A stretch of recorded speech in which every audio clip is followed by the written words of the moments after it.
welcome to The Working Songwriter, the show where today's best songwriters come to talk shop. I'm your host, Joe Pug. Each episode, we host a distinguished guest, and we ask them to go deep on their inspiration, on their process, on the general ups and downs of making a life in music.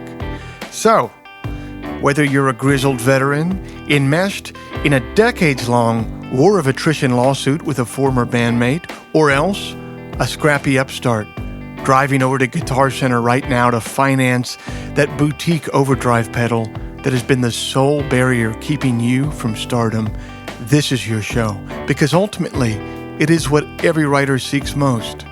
An ironclad excuse to put off actually writing.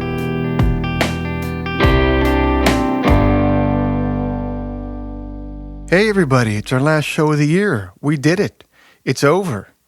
We may have lost David Bowie and Prince and Leon Russell and Sharon Jones and Leonard Cohen, but it's over, and they'll have to wait until next year to take any more from us. And maybe this whole last year, politics and all, will have just been some kind of deep, dark, perverse fever dream. And we'll awake in 2017 to find that all of our favorite songwriters are still with us, and that all of our elected officials believe in climate science. That would be nice. I've awoken from nightmares that were less menacing, so that scenario might still be in play. On a personal note, I'd like to thank everybody who's come out to a live show this year. Live shows are how I keep the lights on, and your support over the years has made that possible. I had a wonderful holiday tour through Minnesota and Illinois and Indiana this last month, which is turning into something of a tradition. It was a great time. I'm also really grateful to all of you who have become regular listeners of this program. We've exceeded what I thought was possible for the inaugural year, and I've found this project to be really creatively invigorating on many levels for me. So thank you for being here and making this possible. And here we go to brass tacks. If you'd like to hear some of my songs live, here's where I'll be playing in the coming months. Friday, January 13th in Portland, Oregon, January 14th in Vancouver, BC, January 15th in Seattle. Saturday, February 4th at American Aquarium's Road Trip to Raleigh in North Carolina, February 16th in Philadelphia, February 17th in New York City, and the 18th in Baltimore. I also want to remind you that every month, because I can't play copyrighted music on this show, I post a playlist of my favorite tunes from this month's guest over on Spotify. And as you'll hear later in this episode, even though it's got a bad rap from some artists, Spotify, to my mind, has really become a platform that is helpful and fair to musicians. And I'm not the only one that feels that way. So head on over there, subscribe, get those playlists, and hey, while you're there, give some of my tunes a spin. Every month, I also like to remind you that if you enjoy this show, if you enjoy this podcast, if you'd like to help it remain a viable endeavor for me, there are two quick, painless, free, entirely free things that you can do to help it out. And both of these are things that you can do from your smartphone. In fact, you could do both of them before the interview even starts here in a minute. First, you can rate the show from within your podcast app. You just open the app, click the search button, type in the name of the show, click on the reviews button, and then just leave your own. The second thing that you can do that is equally helpful, also from your phone, is share the episode with like-minded friends who you think might dig it. Word of mouth is what helped my music get off the ground many years ago, and that's what's helping this show get off the ground for me as well. So within your podcast app, just click on that little icon, the square with the arrow coming out of the top, and that will open up a menu for you to text or email the episode to someone who you think might dig it. And as always, the simple math on that is that doing those two things will help me much more than it will be a pain in the ass for you. So So give alms to all who ask, guys, and I'm asking. Finally, I'd like to mention that this interview was the first that I performed over the digital divide. I like to do these things in person, but it didn't work out that way this month. So some of the sound quality leaves something to be desired compared to the in-person interviews, but we're learning as we go here, and hopefully by the next time we do a remote interview, we'll have a better method. Okay, that's it. That's all the harassment I have for you this month, and I hope you enjoy our chat.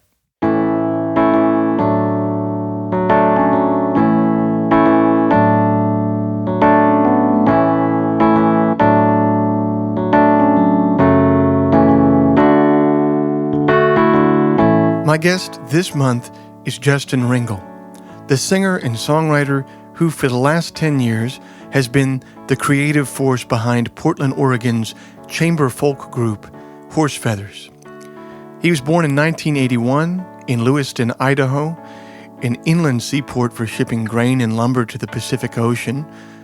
The town's principal employer is the Clearwater Paper Mill, where both Justin's father and grandfather made their livings. As a teenager, he would drive for hours to coastal cities like Olympia and Portland to see bands like Slater-Kinney, The Microphones, and Modest Mouse, and then make the marathon drive back to Lewiston for high school the next day. After college, he landed in Portland, which was then transitioning from a rougher-edged, most strip clubs per capita sailor town that it once was to the Portlandia that we all know today. His spare, direct acoustic sound fit perfectly with the boom of folk and roots music that was poised to explode out of Portland in the coming decade. In 2008, the band signed with the legendary independent label Kill Rock Stars. They've since recorded 4 albums for the label and have toured the US and Europe extensively behind those releases. Pitchfork once noted, Horse Feathers sound contemporary rather than nostalgic, yet retain a down-from-the-mountain sensibility as if they come into town once a month to stock up on provisions and record a track or two.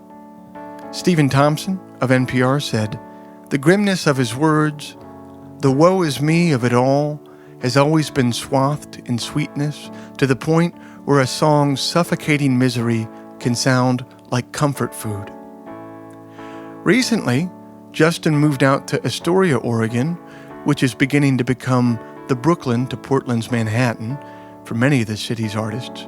He took some time out of his holiday week with family to jump on the phone with me, and for that, I'm very grateful.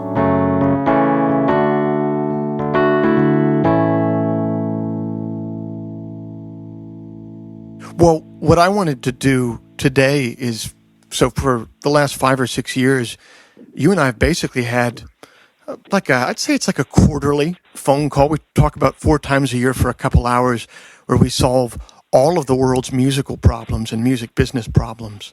And I figured yes, we could share with the listeners of this program, we can really bestow upon them some of the sage-like pronouncements that are a real hallmark of our late night talks. So this is more of a public charity project than it is an interview, really. So to start out, I want you to just describe moving to Portland in the early 2000s. Why did you move there? Were you moving to do music? Not initially. It was kind of in the back of my mind, I suppose. I graduated school and had some friends, and I was at the time a graphic designer, and quickly figured out that if there was any gang of or horde of people that was that was taking over the city more than musicians, it was designers. Right. So I couldn't get a job doing that. And in the middle of my reign of unemployment there, I wrote a record. Yeah. And then kind of found myself in the middle of the music thing. Seemed something, it was kind of working out. And that is like when I first came there, that's what was happening. And it was interesting when I was first there. There was no the music scene was primarily rock based, Right. and I started off with open mics and all that, and I was looking for the Americana folk people. Yeah. And they were all kind of like, playing in coffee shops and, I don't know, like the smaller stuff. And then it started to coalesce probably around 2005. All of a sudden, everybody realized that there was a bunch of people doing the same thing. Yeah. And then I noticed that there was a music scene there. But 2003, 2004, there wasn't a lot to offer for somebody like me or even somebody like you. Like, there was roots stuff. There was a few singer-songwriters around, but not really. It was pretty much like just rock. So who was in that scene that coalesced around 2005? It was kind of like all at the same time. I think on a larger scale, it was like the Decemberists were kind of the big kid on the block. They had already gotten big enough to where they were already like kind of beyond local. Yeah. But I would say simultaneously, it was like Laura Gibson was one that was in the mix. A band called La Clamande. There was a gal, Alila Diane. Kind of an Americana band called Wineland. There was a band called Norfolk and Western. M. Ward was already kind of past being a local person. And so all of those folks started to become kind of chummy and share bills. And the folk thing started to come on people's radar a little bit. Right. And so at what point did you think to yourself, like, okay, this might be a viable thing that isn't just a hobby. This could be my life. This could be work. At what point did you realize that? Well, on my first record, we did it with a bedroom label from Portland called Lucky Madison that my friend ran. And for that first record, he paid for a publicist, which seemed pretty, at the time, pretty crazy. Yeah. I thought that was, like the big time in a way. But I remember that he said, well, we're going to send out a lot, like 500 promo CDs to this new thing called blogs. And I was like, what the hell is a blog? Yeah. I remember it distinctly. And so we sent we were packaging them in mailers and sending all these CDs, which was like, at that time, the cost of the CD, I don't know, was probably in the cents per unit, like 75 cents a unit or something. But we're like spending almost $500 on promotion to this unknown outlet known as blogs. What are we doing? Yeah. Yeah. And it was right as blogs started to be a thing. And so a few months later, lo and behold, we're like one of the top 5 most blogged about bands in the world. Wow. And I was like, what is going on? And at the time it was really weird. It was like we'd be on there with Grizzly Bear and Beirut and the Decemberists and all these people. And there was all this generation, and then it started to snowball. And that was when I first was like, okay, wait a second. There might be a way, just maybe, that I can wring a few dollars out of this. And maybe make, instead of tens of dollars a year, I could make hundreds of dollars a year. Right.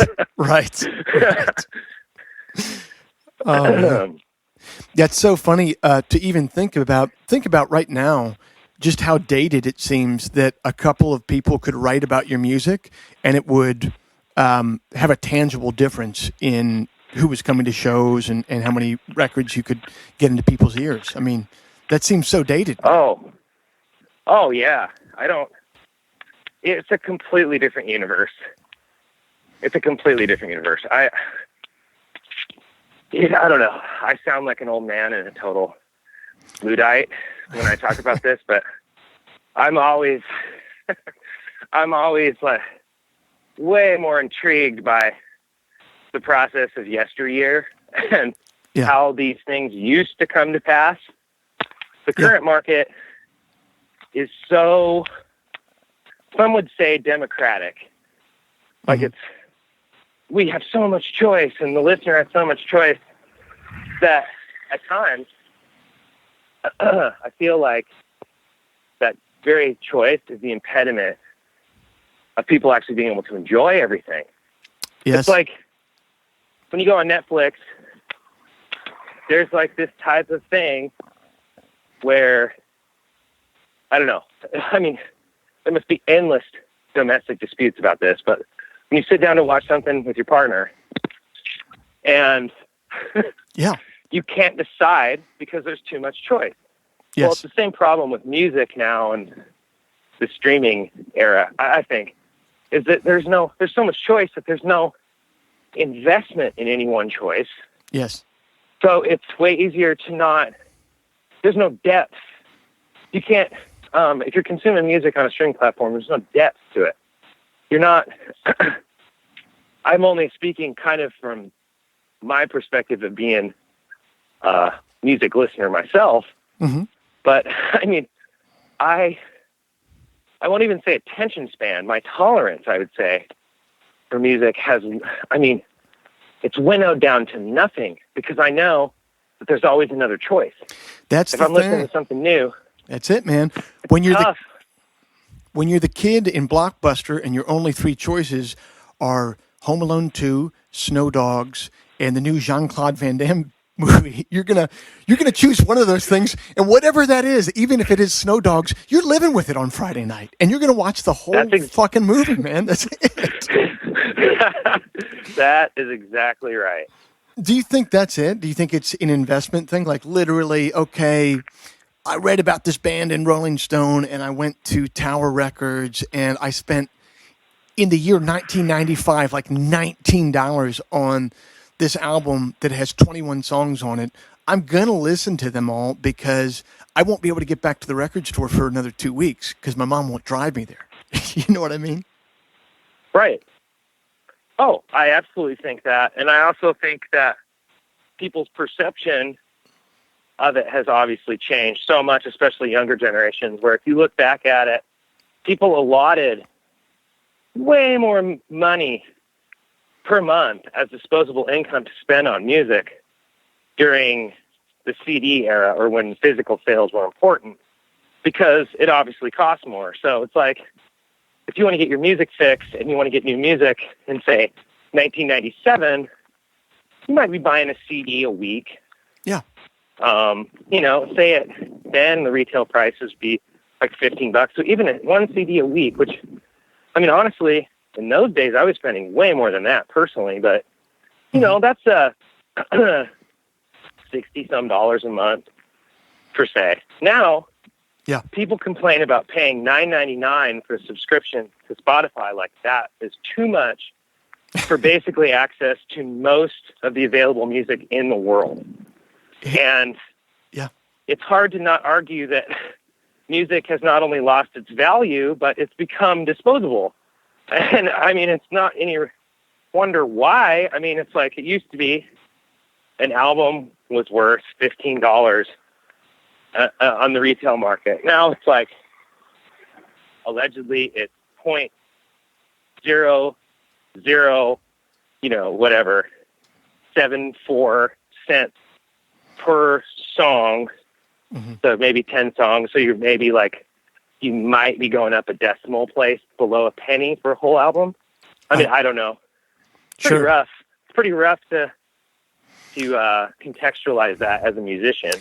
It is, but to push back on that, though, the only thing that I think really defrays that is the cool thing is that you do, as a musician, if you put your songs on that platform, you immediately have a storefront in everybody's pocket. Immediately.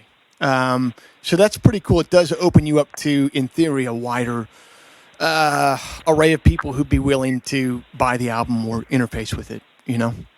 Yeah, that's true. I agree with that. I think that there's an ability that I wonder about when somebody buys an album from you.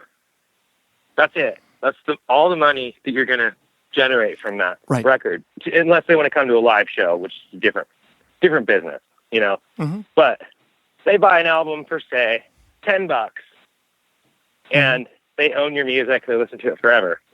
But you could argue that on Spotify, somebody might return to your music. They might stream it all the time. They might be on a playlist that they listen to every other day for 5 years. Yeah. Now, granted, it's going to take a lot of listens to equal that initial retail price, but it's hard to account for what does that mean in 10 years if they do that. 20 years. Right. It's hard to say. Right. Yeah, it is. And I think, well, and we don't have to get into specific numbers here, but both you and I, we've talked in the past of like, you know, when Spotify first came out, I was suspicious of it, but then they started sending checks every month. And I'm like, I get much less suspicious of someone if they send me money on a monthly basis. Right, right. I know. I went from complaining about them in like a panel, like on the Huffington Post thing, because at the time I didn't know anybody that was making any money. Yeah. And then like a year later, I'm like ready to wear a t-shirt. Yeah, seriously.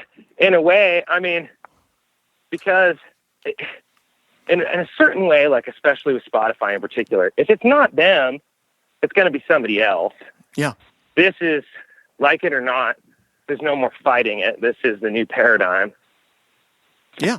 So, I don't know. It's hard to say. And allegedly, according to their model, moving forward, the more subscribers they have, the more a singular stream is worth.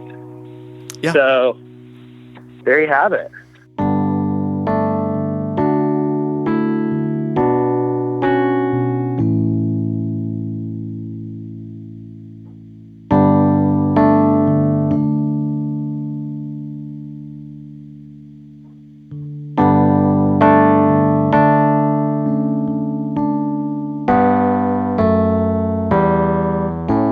First tour you go on, all of your friends in town are excited for you. You send them back some postcards from various exotic truck stops and outposts. You get together with them for a big dinner at someone's place to celebrate your return. It's a novel, mysterious endeavor. Then soon after, you head out for your second tour. And there's no postcards and reunions this time, but there's still weekly calls and emails inviting you to a party one weekend or out for coffee one morning, none of which, of course, you can make. By the third tour, your friends back home have learned that you're not really around anymore, and it's nothing personal, but you don't get those weekly calls or invites as often because you're simply not there, and when you are, your day-to-day work life has become so different, it almost feels like you're speaking a different language.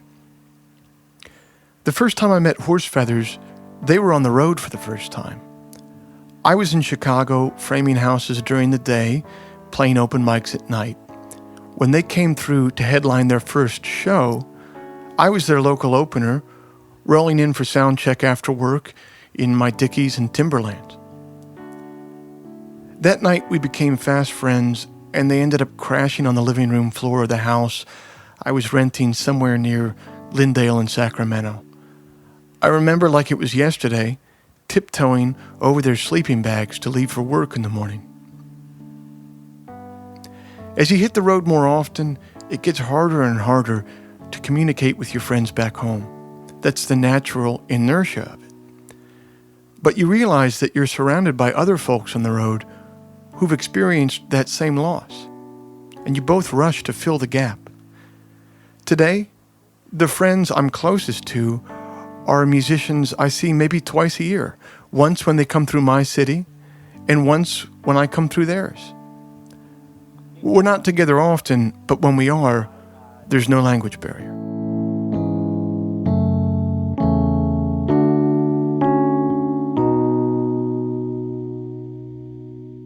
You get a little bit of traction. People are writing about the album. That kind of local label puts it out.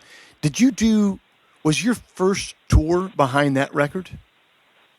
It was. Can you describe the feeling that you had when you had the opportunity to first go on tour? Oh, man, I was exhilarated and simultaneously completely terrified. Why? But the thing that was funny, it was just, the world was bigger then, this was like pre-GPS for one. Pre-GPS? I mean, wow. Oh yeah. Was this a MapQuest tour? This was MapQuest. These were the MapQuest days. I had like a Chevy Astro van and a binder full of MapQuest directions and some phone numbers.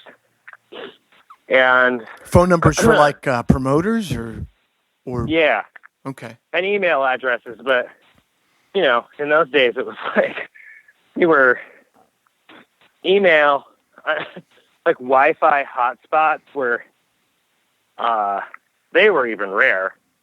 So it was like there was still some stuff on phone that had to be done, and it was just the world was way bigger. So it was like it was scary. And we of course were doing it, I mean, with zero budget whatsoever. Right.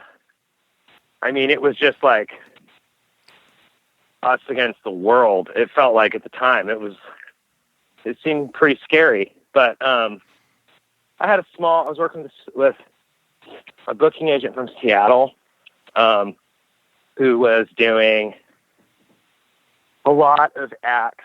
Like he did Lord Gibson and like some of these acts I was talking about, like Loch Lomond. Right. And I think he even did Norfolk and Western briefly. And he also did, who am I missing? Somebody. Anyways, all these like-minded artists. And so there was a lot of like DIY kind of stuff. And we were so quiet at the time that we played art gallery spaces and coffee shops and like all these small little weird creases in America, it felt like. I mean, it's like I haven't gone and played in Troy, New York too much since then, Like, we were doing stuff like that. And, I mean, to date, those tours, of course, being some of the first ones, were, like, the most vivid recollections of, touring, because it was just so... Everything, if you made $100 back then, it was like, I felt like I had just won the lottery. $100 guarantee was just unbelievable. Right. And so the expectations were quite a bit lower. And it was fun, but it was scary. Were you, if you were driving around chasing after $100 guarantees, you must have not been staying in hotels. Were you crashing at people's places, or how was that working? Holy smokes. Those first few tours, we camped a lot. You camped? Which was brutal. We did. Oh. At, like, state parks. Yeah. That's a fucking nightmare. And then... dude, I'm what's telling funny you, is... it's like that is my nightmare right there. Oh, dude, you have no idea. My girlfriend's band, they can afford hotels now, but still choose to camp. And they are intense. Like, I've toured with them a bunch. They're called River Wireless, by the way. Yeah. And they go out and they plan on camping at state parks.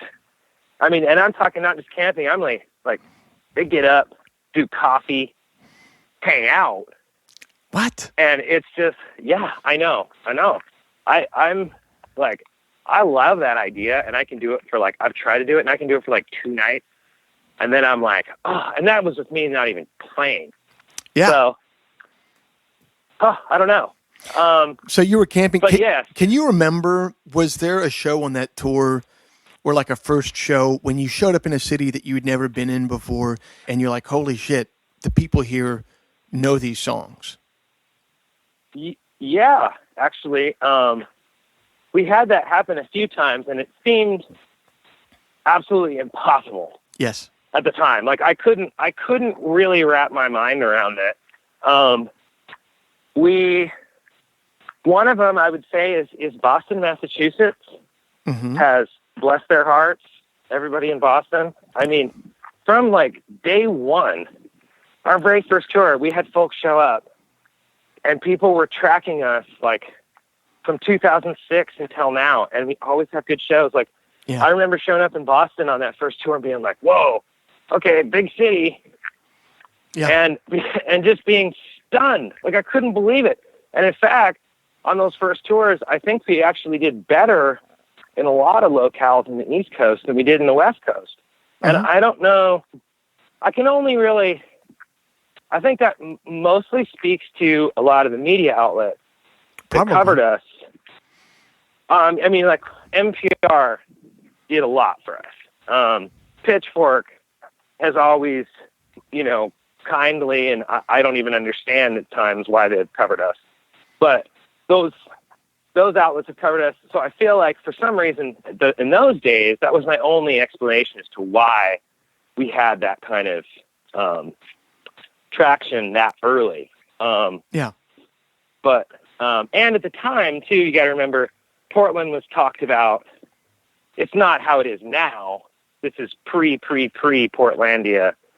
It's not how it is now. It was more of like, it was talked about like it was a lost elven village in Lord of the Rings or something. It was like, people then were like, they were very intrigued. They're like, wow.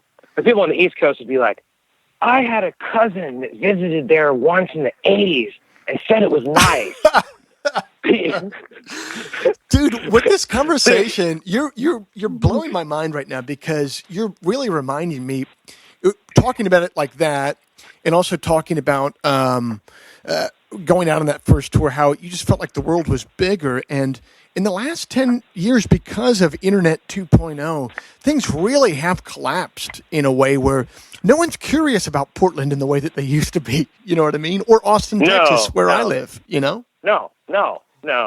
No, it's done. I mean, this is a theory that I think we've actually talked about this, but I think we're really moving into this next 10 years are going to be the province of the tertiary city and the tertiary market. I truly believe that your Boise, Idaho's, your Kansas City, Cincinnati, Ohio, perhaps, like all Pittsburgh is coming up, like these places that were all the way through the 90s and early aughts and even until like the 2000 teens have been places that are like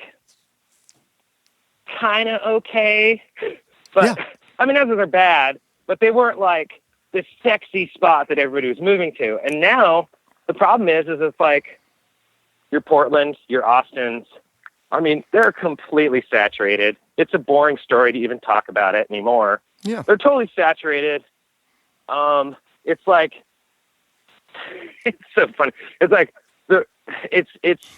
they are the playgrounds for the rich left. I mean, in a weird way. And not to get political, but it's so funny because I've had such a hard time because I feel like I almost got pushed out of Portland. And I now live in Astoria, Oregon. Right. And because all these folks came with money from, New York, Los Angeles, a lot of San Francisco folks, they're like, they can buy it. The real estate market's going crazy and it's all saturated and they're coming to consume all the cool shit like that all the creative class has made for them. Yeah. Yeah. And so I was pretty bitter about it until this election. And I was like, what the fuck am I complaining about? I was like, now the whole world's fucked. Like, not just Portland. Yeah. So I've chilled out. I've chilled out on that and been like, wow, that's like the most selfish, whiny shit I've ever heard, that I was pissed off that richer liberals gentrified my neighborhood. Right. I'm totally, man. So anyways, this was a little bit of a perspective change. But no, back to what you were saying though about, I feel like the world has become so much smaller, and it's kind of at times as an artist, I think it kind of, it's a tough one to grapple with because it kind of it neuters all of the mystery and magical hum of it being larger than what you can focus in on. Because it's like, you would just hear tales about something in the past. Like, you would hear way back in 2004, it'd be like, people, what I would know about Burlington, Vermont, or something like that would be, I knew somebody who maybe went to college there for a year and would tell me that it was awesome and you could get really good weed there. Right. You know what I mean? That would be the intel on Burlington. And you'd be like, which is still cool. pretty close to the intel on Burlington. Yeah, I know, right?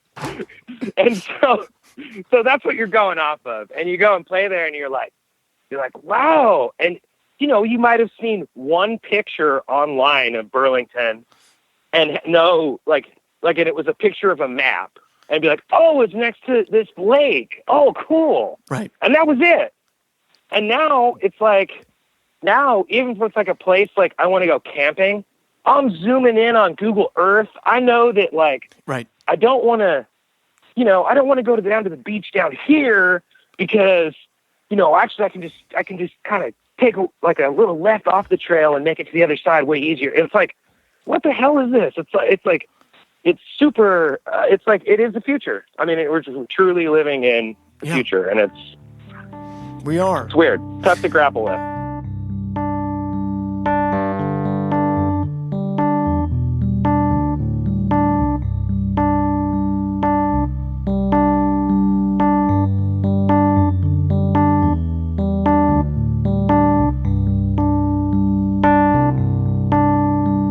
If it's the first job of the artist to find inspiration, the second is to translate that inspiration to a medium where other people can experience it.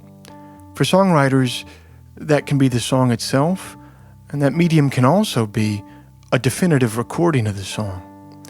Now, not all songwriters choose to participate in the inner workings of recording. I can't imagine Hank Williams was ever concerned with the EQ curve of his guitar, or that Graham Parsons ever requested a specific condenser mic. On the other hand, I've heard many stories of Mark Knopfler engineering his own records, and once a front-of-house engineer in Birmingham, Alabama recounted to me the time that he was trying to sound-check Prince when the man in purple strode over to the board and dialed in a perfect band mix himself. For many years, it didn't matter much if you were the former type or the latter. But these days, as music moves out of studios and into back bedrooms, and as budgets get tighter and tighter, it's tougher for songwriters to rise above the technical fray. Justin has always used the recording process to augment his writing. So I put the screws to him about it, and here's what he had to say.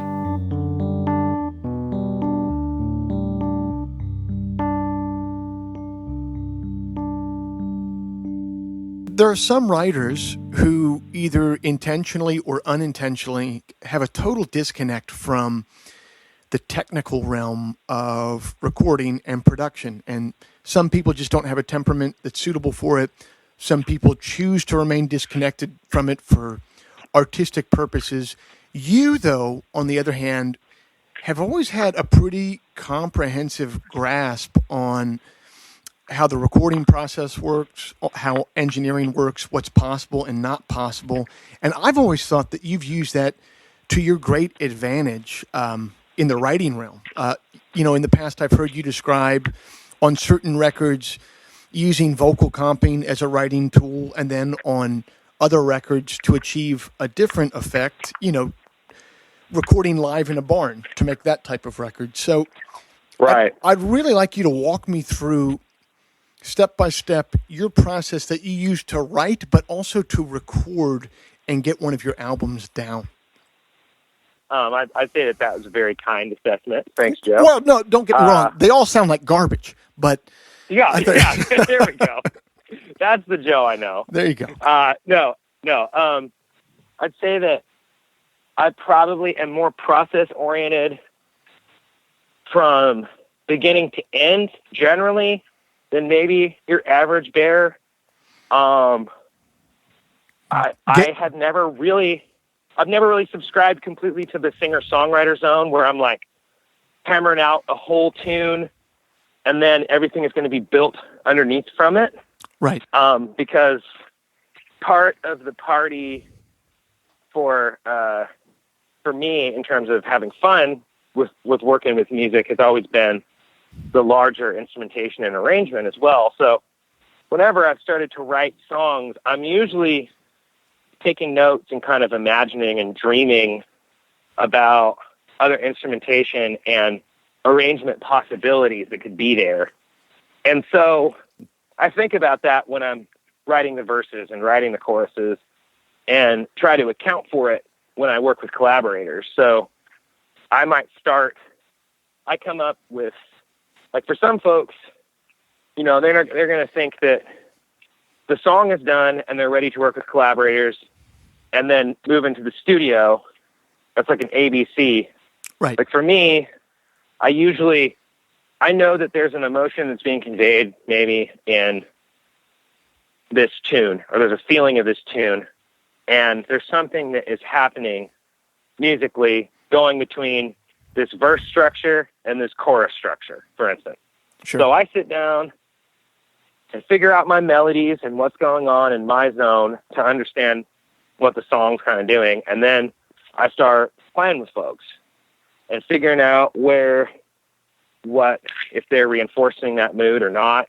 And then if we find something mutually, I might rearrange the song to highlight something that the keys player came up with that I think is amazing. And and then I might have the violin player scrap what he's doing to reinforce the key thing. And these are all like decisions made by the seat of your pants, but I always keep on massaging a song all the way to the very, very, very last minute, usually. Like the actual writing doesn't stop until I usually do the vocal track. So I'm sure other folks do that too. But I definitely like to leave the option open for the studio to be kind of as much of a part of the process, as the initial writing, I guess. I mean, allow it to be another instrument almost in how we could approach some of the textural parts of the song. And are you still writing when you get to the vocal track, once you have all the instrumentation down and you're comping, are you still writing lyrics at that point as well? Is that still up in the air? Oh, yes. I mean, I usually don't finish the lyrics until I track them. I usually work on them because what I found is that I might have a couple of verses and like the main chorus, or one chorus or a verse and a chorus or something like that. But usually what I find is I have it all plotted and I figure out how I like the music to go the most, because the vocals are the most liquid. You can dramatically change a song more with the vocals than any other thing, in my opinion. Sure.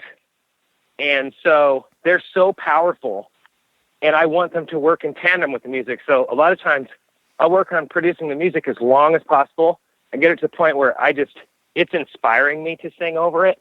Ah. And as opposed to the other way, where I think a lot of folks have that vocal first and then want everything to be underneath it. Right. I kind of look at it the other way. Like, I want the vocal to be the final thing that makes the song. And I feel like I can, in a troubleshooting way, and this is maybe, I don't know, maybe nuts nuts and bolts or just kind of like. Yeah, that's where we want to go. Right. Say a song is not doing what I want it to do. Mm-hmm. Like if there's a problem with the drums, you're fucked. Like you can't, that's a process. Like that's going to be very hard to fix. So I would rather spend more time in the beginning making sure that all that is great. But if there's something wrong with it or it's not doing what I want, usually I'm not going to go back and like do another drum thing to fix the song or make it do the thing that I want it to do. Right. But with the vocal, you can. You always can. I mean, to me, that's the life of the party. That's the thing that people, they want to hear that. That's the thing that people, they attach to that. I mean, it's human nature, I think. But not everybody, maybe, but I just think it's an important part. And so anyhow, there's always that option of going back and changing the vocal take or changing a lyric or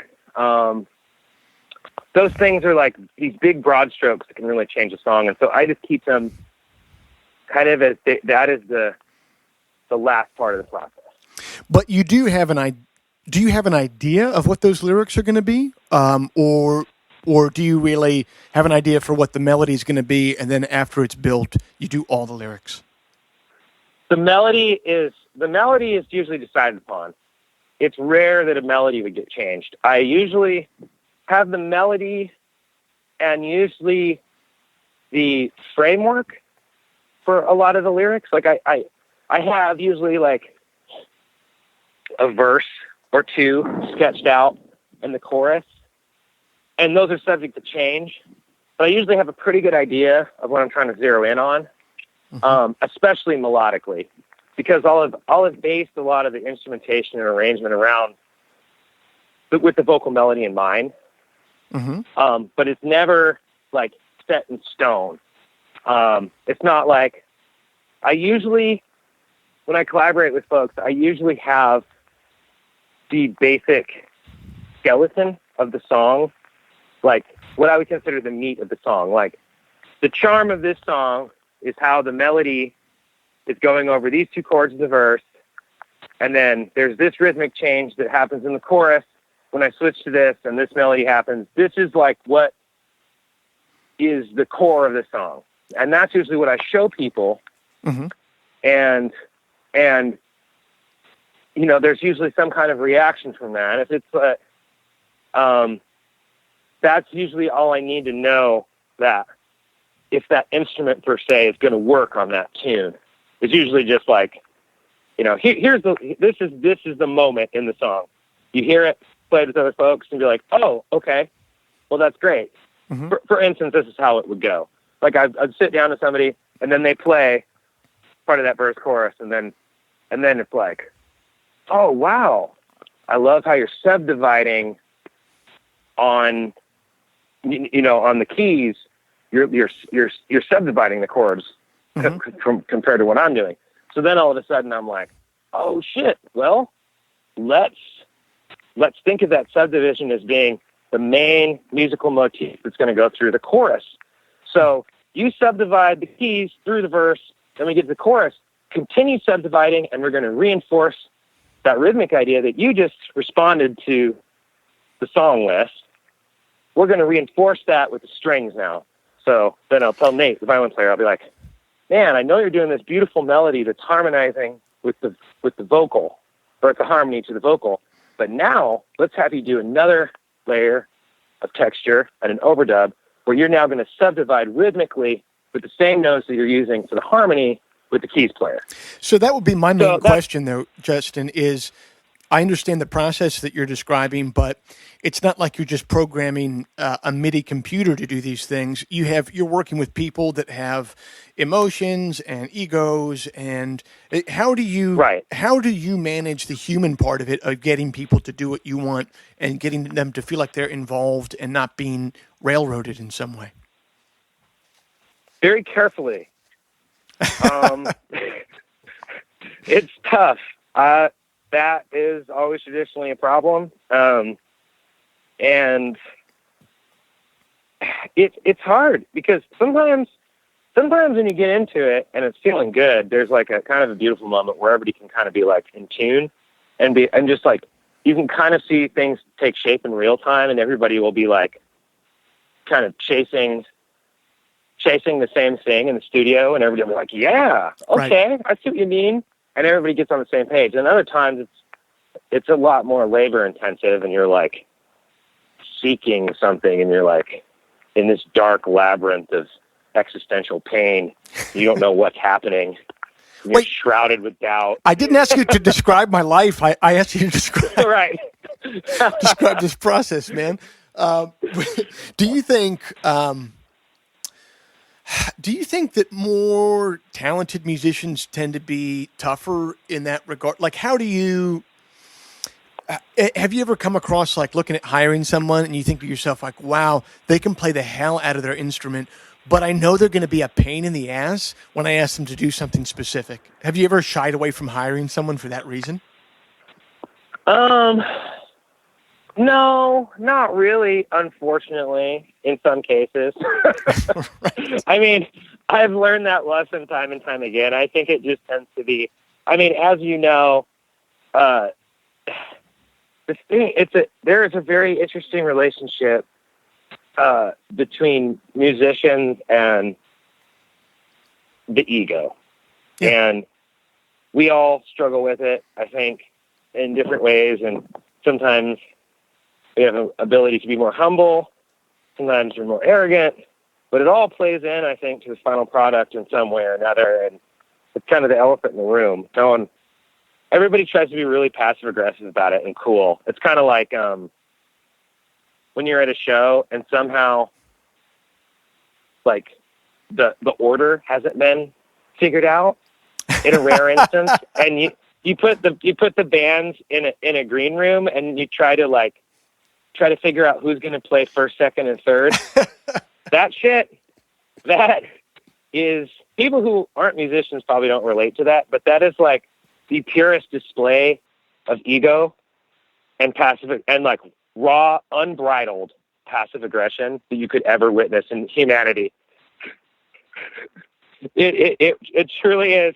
Because I'll think that, I'm totally cool. I'm coming to be cool at this show, and then every musician that's played for a while will walk into the room and see what the crowd's doing, and then know that we got to figure out the order, and then account for what the other bands sound like, and then the games begin. It'll just be like, I'm totally cool with playing first, or second.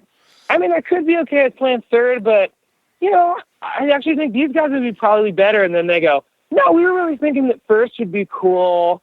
And then it's just like on, right? Oh, my God. Terrible. So anyways, working with musicians, that kind of vibe, that happens too in the studio. People try to be cool about their ideas and very easygoing.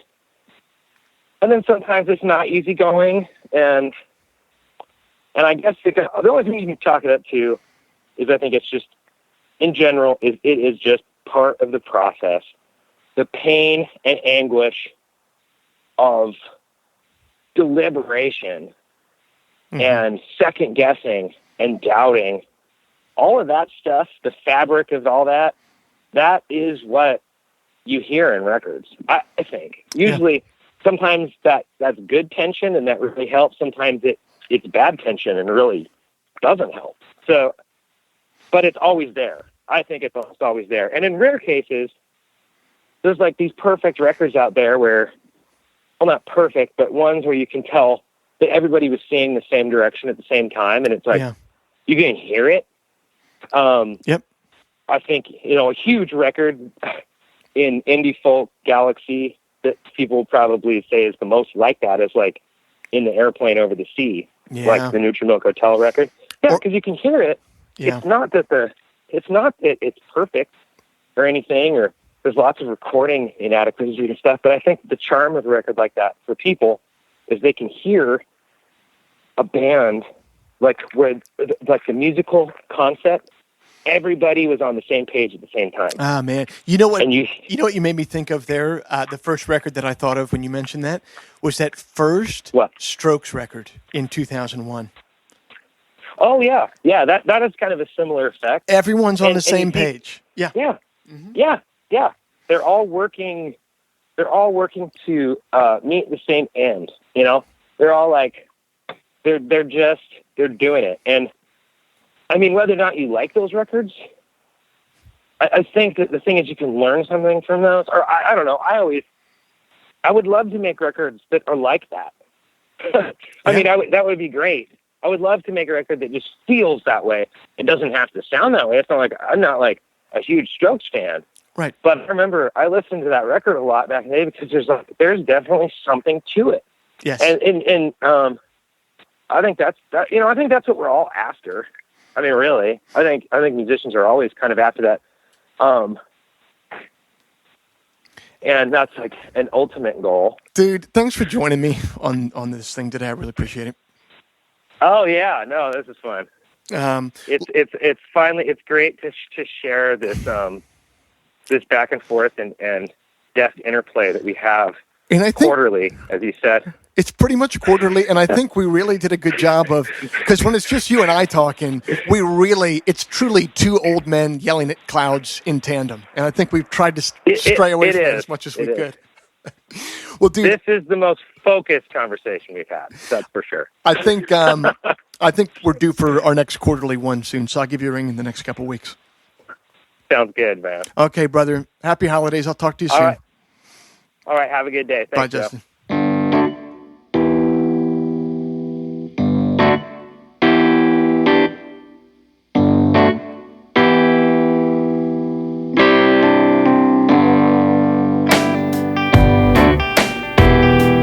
That's our show for this month. Thank you for listening. Horsefeather's latest album is entitled So It Is With Us, available everywhere digital music is sold or streamed. Today's episode was engineered and mixed by Matt Schuessler. Research and editorial direction was provided by the intrepid and thorough Paul Barbagallo. If before we meet again, you sit down to write, please remember, an expensive pair of jeans is not a song, a compelling Instagram account is not a song, and most importantly, reverb is not a song. So let all that take care of itself, and for you, just keep your eye on the song.